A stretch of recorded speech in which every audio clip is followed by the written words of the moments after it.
Our story begins outside the Jedi Temple on Lothal as the Empire is investigating this temple and trying to get into the world between worlds. Over the recent weeks, since Darth Vader heard of this realm somewhere in between the living galaxy, the Dark Lord has not been able to stop thinking about the possibilities, but even he knew the truth. The world between worlds could only be accessed by a light side user, by a Jedi. But over these past weeks, as Vader considered the possibilities, he began to stray back into the light, until today he was at the Lothal Temple, staring at the entrance late at night while security was limited. Vader closed his eyes and he reached into the light side of the Force, putting his hand gently to the entrance. And after a long while of meditation, the artwork began to move. Vader did it. He accessed the realm, and he slowly, hesitantly stepped inside. Vader suddenly faced so many possibilities, as echoes of his past rang out in his ears. He heard the Tatooine pod race, the training sessions in the temple, his mother, Qui-Gon, Obi-Wan, Yoda. He heard the breathing of Vader, the joyful laughter of Padme, fading into the sinister laughter of Darth Sidious. It was all too much to take in, and Vader didn't know which portal to even go into. But one caught his eye more than any other, the Mustafar portal. Vader looked into the portal, and he saw Obi-Wan backflip like a coward up onto the high ground above the lava river. Vader realized something in this very moment. He wasn't a Jedi. He could never be a Jedi. He was forced to live in this suit for the rest of his life, forced to live as a servant to Darth Sidious. But Vader realized something new. If he goes into this portal and saves Anakin, then he and Anakin can rule the galaxy as the Sith, master and apprentice. The galaxy will bow to them. Vader felt the dark side flowing through him, as if, in response, the world between worlds began to thunder with destruction as bridges began to explode all around, trying to take down this Dark Lord. But Vader had what he needed. He jumped through the portal, and the future was immediately reset. And on Mustafar, Obi-Wan Kenobi was looking down to Anakin, and he told his former Padawan not to try it. Obi-Wan knew this was the end of the battle, and he was nearly begging Anakin not to make him do this. But right as Anakin was about to jump, a red lightsaber spun through the air and sliced right through Obi-Wan's midsection. The Jedi Master never saw it coming, and Vader used the Force to push both halves of Kenobi into the lava, quickly burning away as Anakin could only watch in shock. And then, Darth Vader emerged from the shadows, staring down at the man he once was. Anakin didn't have words, but he assumed he was next, so he flipped up to the sand, pointing his blade at Vader, asking who he is. And Vader slowly just removed his helmet, telling Anakin he is from the future, where he jumps and tries to take down Obi-Wan in this very moment. Anakin obviously couldn't believe what he was seeing, but Vader assured him it was true. He is Anakin's destiny, but not any longer, and he was telling Anakin things only they would know to prove it. Anakin would finally ask why Vader is here, what is his end game, and Vader said it's simple. The two of them, Vader and Anakin, work together to destroy Darth Sidious, rule this empire together. But first, they must get to Padme, make sure she is alright, as Vader told Anakin that in his future, they killed Padme and the children. Anakin didn't need to hear any more, so the two of them sprinted up to Padme, and luckily, she was still alive. C-3PO and R2-D2 sheepishly asked what was going on, but the droids were ignored as Sidious's shuttle was soon seen overhead. Anakin looked to Vader, and they knew it was time to destroy Sidious, claim this empire for themselves. Anakin still really couldn't believe any of this was real, but what choice did he have? Vader himself stood in front of him, so Anakin just embraced this chaos. Sidious's shuttle landed, and when the doors descended down, his red lightsaber was already ignited. Sidious wasn't exactly one to be caught off guard. He recognized the armor that Vader wore, and he was smart enough to realize that Vader likely hated his life in the future so much that he found a way to come back here, and now he will die. Sidious narrowed his eyes, telling Vader he should not be here, that he was meddling in something far greater than he could even comprehend. But Vader just answered with bitter certainty that he came to end Sidious's rule. Sidious quickly unleashed lightning from his fingers, lashing at both men with the blue tendrils. Both Vader and Anakin deflected it, and Sidious flew towards them. The duel began in a storm of lightsabers, clashing against each other. Vader's strikes were much more precise and measured, from years of experience in this suit, while Anakin's were explosive and unpredictable. Together, they moved like two halves of a single warrior, blades flashing as they pushed Sidious back. Sidious twisted through the air with a cackle, taunting Anakin that his destiny had always been to kneel to him, and Vader is proof of that. Yet every time one of them was nearly killed, the other filled the gap. but then Sidious turned, and a new surge of lightning struck Vader right in the chest, searing through his armor. Sparks exploded from the suit as Vader collapsed, systems failing one by one. Anakin turned as he saw his future self writhing in pain, and he lunged toward the Sith. With a furious burst of energy, he launched a new series of attacks that forced Sidious to backpedal just long enough to reach Vader's side. Anakin noted the effects that Force lightning have on Vader's suit, making a quick mental note of it, and Anakin was able to force push Sidious close to the edge. Then Anakin dropped to his knees, placing his hands against the scorched chest plate of Vader, muttering that he wasn't going to let this end here. Vader's breathing was shallow, systems were failing, his voice barely a rasp in the smoke. He urged Anakin to finish this fight, but Anakin refused, helping Vader back to his feet, and they went back at Sidious together. Sidious snarled that they could not defy him, but their blades were saying otherwise. Sparks flew again as saber met saber, and in a final violent surge of combined power, they hurled him backward again, body crashing violently against the Naboo ship, so hard that Sidious's spine shattered, and he fell back down in a crumpled heap.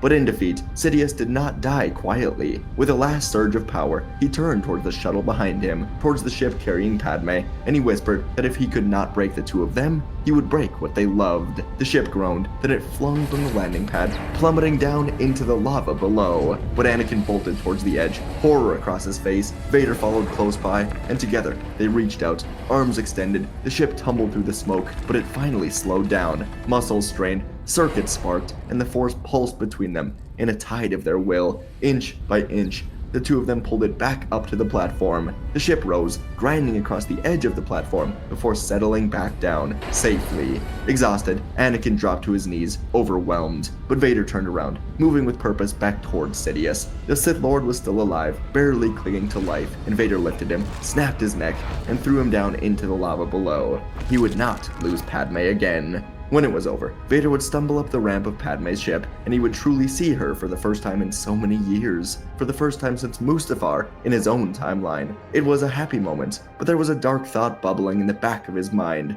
This Padme loved Anakin, not Vader. She didn't even know Vader. Many years had passed, and Vader was now a limbless monster in a suit. But Vader still wondered if perhaps this version of Padme could indeed love him. And soon, Anakin sat in the pilot seat, the dark side surrounding him like never before, after the deaths of Kenobi and Sidious, and Anakin would take off. It was time for his empire to rise, and in the weeks that followed Sidious's death, the skies above Coruscant remained in uneasy silence. The HoloNet news barely knew what to report. Rumors were spiraling, crime factions whispered around, and across the stars, power began to shift. Into that void stepped two men, but one soul fractured across time. Anakin Skywalker stood tall, powerful, unburned, radiating raw power, confidence and certainty, and Darth Vader was silent, looming in the shadows, as together they declared the end of the Clone Wars and the beginning of a new rule, their empire, not born from fear, but from order, strength, forged by the will of two versions of one man. The galaxy didn't know Vader and Anakin were the same, and they never would need to know. But as Anakin and Vader attempted to establish themselves as emperors instead of Palpatine, resistance would come swiftly. Palpatine had many loyalists in the Senate and in the military, and they began to push back. The concept of these two emperors, neither of them really fully explainable, both terrifyingly powerful, was too much for them. But Anakin and Vader moved with a plan. They would flood the HoloNet with evidence pulled from Sidious's vaults on Mustafar, Sereno, Coruscant. They had footage of former Chancellor Palpatine speaking with Count Dooku, orchestrating the Clone Wars from both sides. Financial records tied to the Separatist Council had Palpatine's hidden signature, and the mask of Sidious would fall for the entire galaxy to see, as they all recoiled. Planets that had suffered through the war cried out for peace in this new empire. Palpatine's name was no longer spoken like he was a hero. Monuments and statues of him were toppled. The Jedi Temple was being turned into a temple for wielders of the dark side, and Anakin, increasingly enamored with the feeling of control and dominance, took to public appearances, often alone, presenting himself as the face of the new empire. He smiled, waved, told the people that he saved them from a war orchestrated by traitors. And all the while, Vader remained in the background, silent, calculating, watching his younger self rise with the same arrogance he once wielded. The dynamic between Anakin and Vader had begun fairly well on Mustafar and in the Empire for a little bit. They moved with a shared purpose, often without even needing to speak to each other, but beneath that surface now flowed something stranger. For Anakin, it was like working beside a shadow of his own fears, a broken outcome that he now believed he could avoid. He began to see Vader as a warning, not as a partner, and for Vader, it was more personal. It was a quiet ache. He remembered being Anakin, feeling invincible. The world laid before him like a fire to command. He also remembered how it ended. And now, standing beside that younger version, seeing the same impatience, the same unchecked hunger, it unsettled Vader in ways he couldn't even understand. Vader knew that without him, this version of Anakin would have burned on Mustafar. He saved Anakin, and Vader was growing very angry that Anakin didn't appreciate it. Anakin truly believed he could reshape this galaxy into peace, crush all dissent, bring security to the people his own way. The dark side clouded every one of his thoughts, and in the background of it all, Padme Amidala watched this rise from the Imperial Palace. She had survived childbirth. The twins, Luke and Leia, had lived as well. She recovered quietly either in the throne room of the Imperial Palace, in her own bedroom, or in a secure room aboard a star cruiser orbiting Naboo, watching over loyal attendants and a rotating guard. Anakin had visited her often at first, eyes bright with promise, telling her that the galaxy would be better now, that he had done what he had to do for their future. But Padme saw what he couldn't. Anakin was not saving the galaxy. He was controlling it, and he'd brought something far worse than Sidious back with him. Himself. Twisted, doubled, far more powerful. But Padme was patient. She tried negotiating her way through a proxy war, but now she knew she could destroy this empire from the inside. She just had to wait for her opportunity.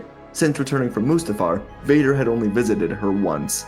He'd stood at the edge of her room, speaking very little, and Padme had watched Vader, searching for something human or recognizable. There was very little, but still, Padme could see that Vader was deeply, madly in love with her. He always would be. She was like a North Star for Vader, and during that one meeting, Padme had asked what happened to her in Vader's reality. Vader said that she died on Mustafar, along with the children, and Padme shook her head, saying that Anakin's dreams were right. She does die, but it's from his own hand. Vader said she is right, and he has had to live with that guilt for well over a decade. Padme had gone up to Vader and held his mechanical hand, telling him that perhaps someday he will be able to make it right and find peace again. She reached up, taking off Vader's mask, and Vader had to turn his head to hide the tears in his eyes. Padme said she is so sorry for what has happened to him, and Vader had to leave. The meeting awakened a light in him that he did not want to explore. He was ruling an empire, and Padme was a distraction. That was what Vader had to tell himself. Anakin would visit Padme much more often, but the visits were more scarce and with little love involved, as Anakin was extremely caught up in the details of running a galactic empire. He wanted to rule with pure power and fear, but Padme was able to keep him grounded enough to not destroy planets. Not yet, anyway. Plus, his children would grow into excellent Sith, and in secret, Padme did begin to maneuver her plans. She would send encrypted messages to trusted allies like Bail Organa, Mon Mothma, and even Ahsoka Tano. Quiet resistance would indeed begin, not with blasters, but with some ideas. She had to protect her children. She had to dismantle the foundation that Anakin was building. But more than anything, she knew that if she could push Anakin and Vader far enough apart, if she could turn one against the other, the Empire could fracture and die. Meanwhile, the Anakin Vader regime spread its influence across the galaxy. Military factories were repurposed to construct planetary defense fleets. Clone production actually continued, though the production did slow down, as there was not enough funding to produce the same amount, especially without war. Former Separatist worlds were granted limited autonomy, a strategic move that made Anakin seem somewhat merciful. The Jedi Order was dead, but Anakin had enforcers to deal with the Jedi rising up in the galaxy.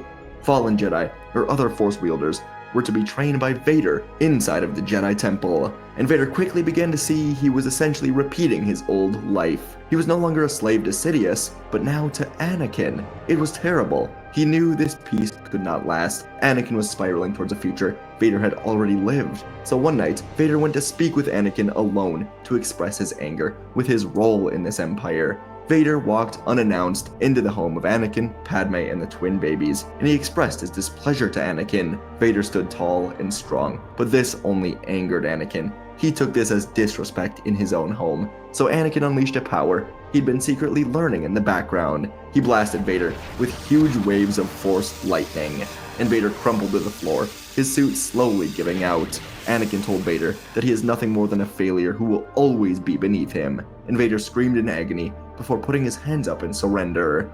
Anakin ordered Vader to kneel, and Vader had no choice. Anakin was the master, and he, like always, was the apprentice. Padme ran into the other room, holding her children in the quiet safety of her arms, and she promised them a future free from their father's empire. She whispered of hope, even as the darkness grew louder outside. And in the aftermath of Anakin's display of his power and dominance, Padme knew the time had come to act for good. The man who once loved her was gone, replaced by a cruel, possessive man, believing he was a god with the galaxy bending to his will. He'd lost himself in the illusions of power, mistaking fear for love and obedience for peace. But Padme was not afraid any longer. She'd lived through the death of democracy, through the death of her husband, as he became this evil thing. And now, as the mother of 2 children born into this darkness, she knew it was time to choose her path. That path began with Vader. She approached Vader with care, entering his shadowy chambers beneath the former Jedi Temple, where he sat in silence. Padme began to wonder if there truly was a spark of light in Vader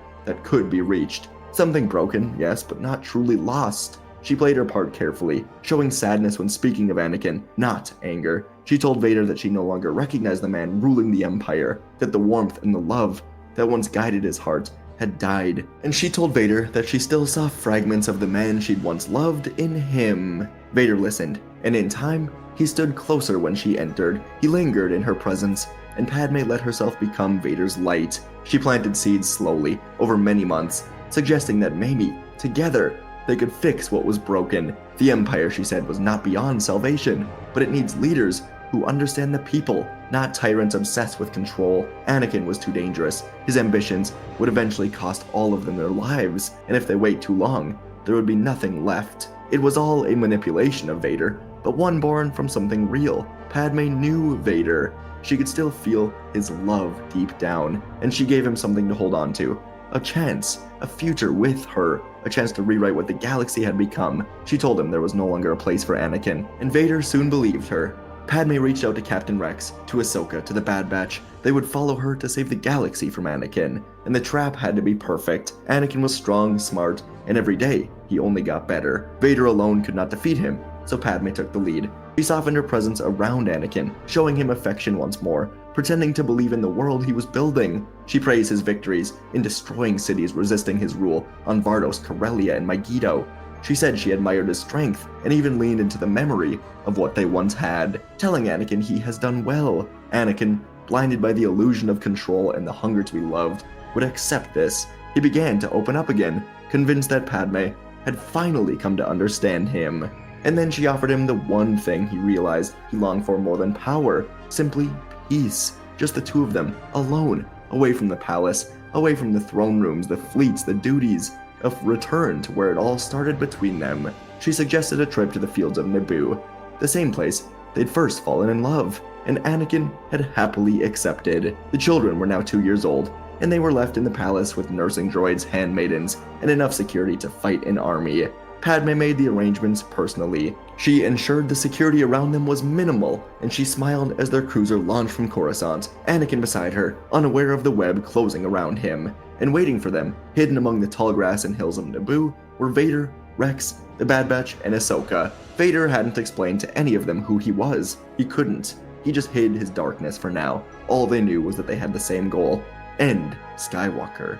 Soon enough, Anakin would land and step off the ship with Padme beside him, hands clasped together, as they looked upon the beautiful waterfalls ahead. The wind stirred the tall grass, and for a moment, Anakin let himself believe in her dream of peace. But it was all an illusion. Anakin soon felt a blade slide into her hand, and he moved just enough for the stab not to be lethal. Padme drove a blade into Anakin's side with trembling hands of fear and sadness, and Anakin's eyes flared with something ancient and monstrous as he backed away, blood soaking through his robes, and without hesitation, he hurled Padme with terrifying strength across the field. Her body crashed into the grass, and in the next moment, the ambush began. The earth rumbled as a tank burst over a nearby hill, Hunter and Wrecker manning the cannon, Echo and Tech coordinating fire from within. Blaster bolts Tank shots screamed towards Anakin, but he ignited his blood-red blade, used the Force to stop the tank blasts, pushing them right back at the tank. The tank had to come to a halt, and Anakin raised a hand, twisting his fingers.